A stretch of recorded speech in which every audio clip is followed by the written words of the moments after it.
কলকাতা বিমানবন্দরে বিপত্তি মেরামতির জন্য পুরনো বিমান গার্ডার থেকে ওয়ার্কশপ নিয়ে যাওয়ার পথেই সমস্যা তৈরি হয়েছে। বিমান টেনে নিয়ে যেতে হিমশিম অবস্থা হয় কর্মীদের। মধ্যরাত থেকে নানান রকম চেষ্টার পর সকালে 8টি জেসিবি দিয়ে সরানো হয় বিমান। সেই ছবিও দেখছেন আপনারা।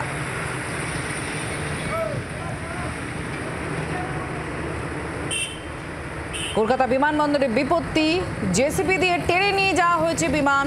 8টি জেসিবি আনা হয়েছে। সারা রাত ধরে চেষ্টা করা হয়েছিল বিমানটিকে সরিয়ে নিয়ে যাওয়ার জন্য, কিন্তু হিমশিম অবস্থা। তারপর জেসিবি এনে বিমান সরানো হয়।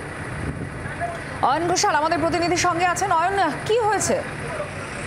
ভিডিও দেখা যাচ্ছে, সেটা রাত 3:50 তোলা।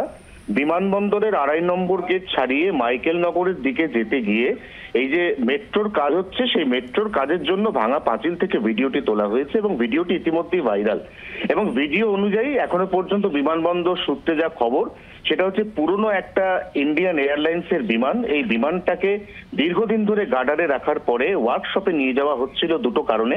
এক হচ্ছে বিমানের কিছু স্ক্র্যাপ, সেগুলো মেরামতির প্রয়োজন ছিল, এবং বিমানটির আপাতমস্তক রক্ষণাবেক্ষণের প্রয়োজন ছিল। কিন্তু নিয়ে যাওয়ার সময় দেখা যায় যে বিমানবন্দর কর্তৃপক্ষের 3টে জেসিবি, সেই জেসিবি কিন্তু কার্যত টেনে এই বিমানটিকে অন্যত্র নিয়ে যেতে হিমশিম খায়। এবং তারপরে অর্থাৎ রাত্রির 11টা থেকে চেষ্টা করার পরে সকাল 5:10 অবশেষে 8খানা জেসিবির সাহায্যে বিমানটিকে নাড়ানো গেছে। তার আগে পর্যন্ত বিমানবন্দর কর্তৃপক্ষ বা কর্মীদের সমস্ত চেষ্টা ব্যর্থ করে কার্যত অনড় হয়ে দীর্ঘক্ষণ সেখানে দাঁড়িয়েছিল বিমানটি। প্রচুর মানুষ এই বিমানের সেই ভিডিও সেই মুহূর্তে ক্যাপচার করেন। তবে বিমানবন্দর কর্তৃপক্ষ জানাচ্ছেন এটা খুব ন্যাচারাল ফেনোমেনন, কারণ এই ধরনের পুরনো বিমান তার বিভিন্ন যন্ত্রাংশ এতটাই অকেজো হয়ে পড়ে যে নর্মালি যেভাবে টানলে বিমানটি সরার কথা সেভাবে সরে না। ধন্যবাদ।